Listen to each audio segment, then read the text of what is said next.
The QCQ171, the newest SMG added in Season 2 of Delta Force. So I've been using this SMG pretty much exclusively since I unlocked it, and oh boy, is it a tough one to make a build for, and you'll see why in a little bit, but I think what I came up with here actually makes it really competitive with other SMGs that are available to the support class. Now, there are two ways you can actually unlock the QCQ171, either via the Operations Challenge, which requires you to extract with a total of 100,000 Technic Alloy, extract with 300,000 Technic Alloy, extract with 1,000,000 Technic Alloy, and eliminate one enemy player using a submachine gun in any hazard operations. The other option is to do it in Warfare, which requires you to play one game of AD, then get, if I recall correctly, like 10,000 points in Warfare, and then 30,000 points in Warfare, and kill 15 enemies with an SMG. So pretty easy to unlock, so you should be able to play with it relatively quickly. Now, moving on to the actual loadout that I chose to go with, starting with a blank slate here for the QCQ.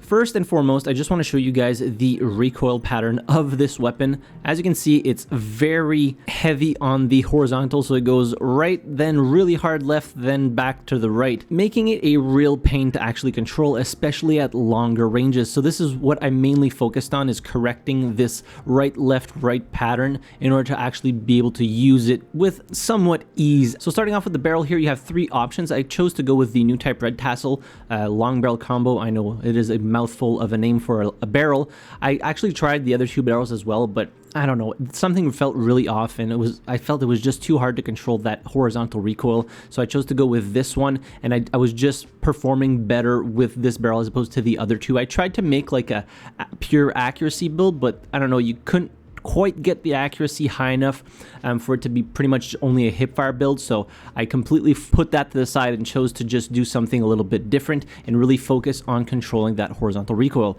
So go ahead and install that, and then I calibrated this barrel with plus 50 grams to give me plus 4% firing stability, and I reduced the length by 10 millimeters to give me a little bit more ADS speed at the cost of some muzzle velocity, but overall you're going to be using this weapon in pretty close quarter engagements, and you're still getting a muzzle velocity of 419, which isn't terrible. So moving on to the muzzle, in order to control that horizontal recoil, I'm going to equip the Bastion horizontal compensator, which also gives you increased FOV stability when firing. So go ahead and equip that, and then if we look at these stats here, it's already getting a little bit better from the initial preset. You can see it's a lot less pronounced here. For the foregrip, I was struggling to figure out if I was going to go with the angle combat grip or with the secret order bevel foregrip, but I ended up going with this one because it further increases your horizontal recoil control.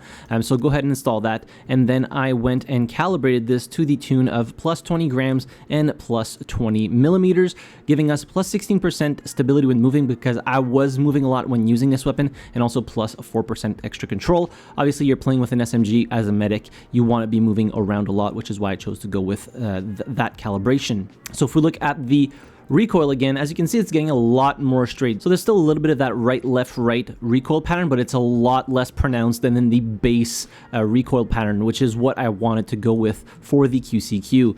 As for the mag, you have one option here, so the 45 round extended mag. Obviously, you get some penalties here for 15 extra rounds in your mag. It's up to you if you want to actually use it or not. I chose to go with it because I was playing really aggressive, and those 15 rounds actually make a big difference, so go ahead and install that if you want. And then I also went with the mag assist because it gives you literally no downsides. For the rear grip, you have two choices here, much like the CI-19, so I chose to go with the new type of Vanguard light grip because it increases that control a little bit, increases the handling at the cost of a little bit of stability. So then I calibrated this with plus 50 grams and plus 20 millimeters of thickness, which increases our stability when moving and also gives us a little bit of extra control. As for the stock, so I wanted to kind of increase the handling a little bit more so that I can ADS faster, so I chose to go with the skeleton sniper stock. So it increases our handling by 8, increases our stability by 6, costs quite a bit of accuracy and a little bit of control, but overall it still performs very well even with that slight loss of control. And as for that loss of accuracy, we're getting pretty low in terms of accuracy. When I was hip firing, I was so close to people that it didn't really matter. So go ahead and install that stock, and then we calibrate it with plus 50 grams to give us plus 6% extra control. For the sight here, I chose to go with the mini RDS because it's my favorite one. No need to have a riser here because certain of these slots here you can't actually put a handguard on it. And then I went with plus 25x and negative 20 millimeters of eye relief. This weapon is also special because you can actually swap out the bolt, much like you can swap out the gas block for the CI-19. So you have two options here, the new type rapid bolt and the new type stable bolt. So I chose to go with the stable bolt even though it slightly reduces our fire rate. So as opposed to having a fire rate of 763 RPM, you're dropping down to 727 RPM. A little bit of a penalty, but not too bad. It still fires fast enough in my opinion. I tried to make it build with the new type rapid bolt with like the short barrel, just something that you're going all out, like full bore, rushing into the enemies. I felt it just didn't perform well. I was just doing absolutely awful with it, and I hated using this weapon, so I chose to go with the new type stable bolt, even with the loss of fire rate. So go ahead and install that. And then I went ahead and installed 3 DD Python handguards to increase that handling a little bit to get a quicker ADS time. And then finally, on the upper rail, I chose to go with the DBAL X2 purple laser light combo. You can put anything you want on here. If you don't want to put a laser on there, that's also fine. But I chose to put it on there because I do like to have that laser on my weapon, also giving me access to the tactical holding stance. So as a whole, at first, I wasn't sold on the QCQ171. I was like, man, why does this weapon have so much freaking recoil for being an SMG?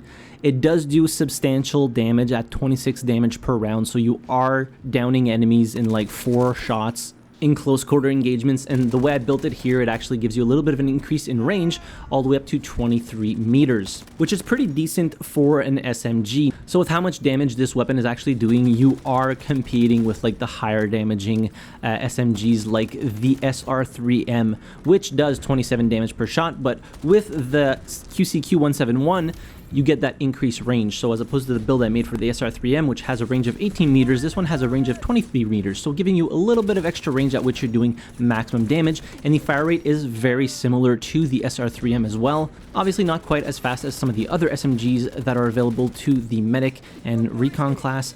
Some of them actually have fire rates that are really quick, but they do less damage per shot.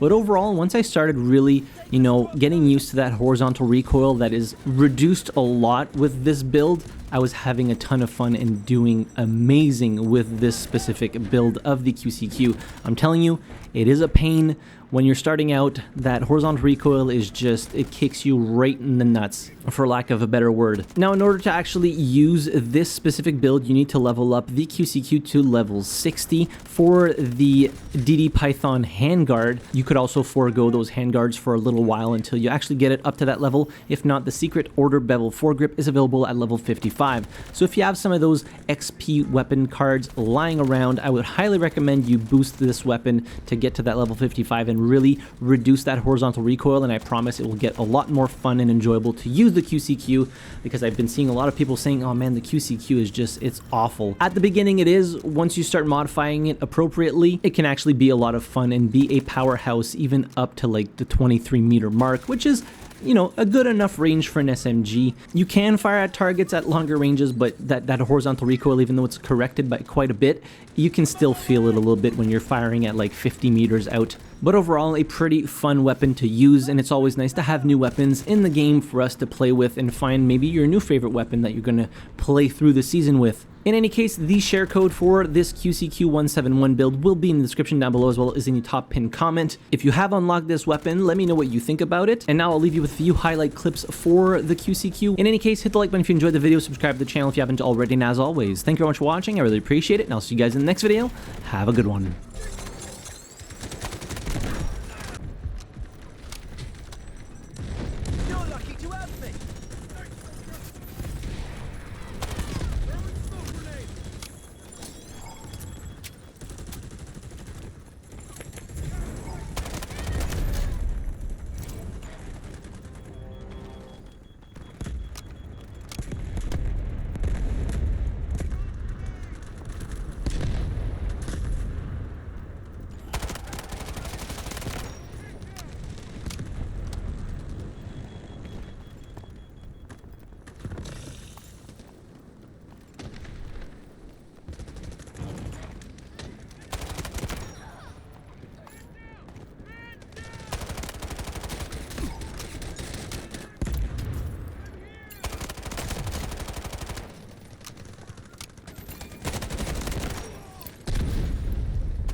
There is here.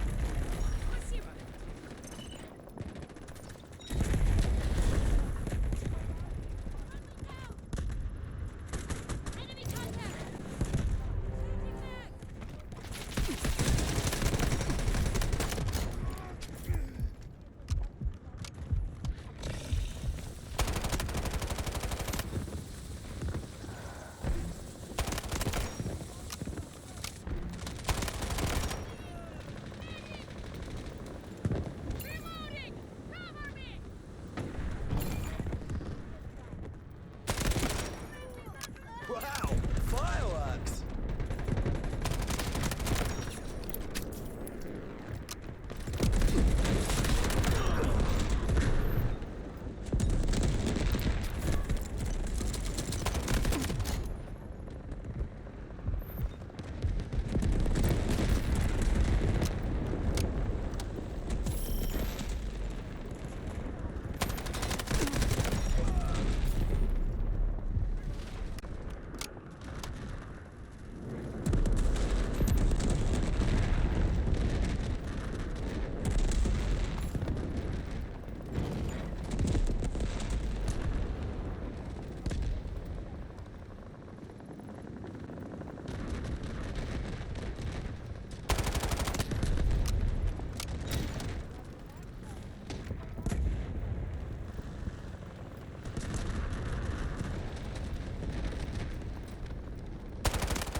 Over there!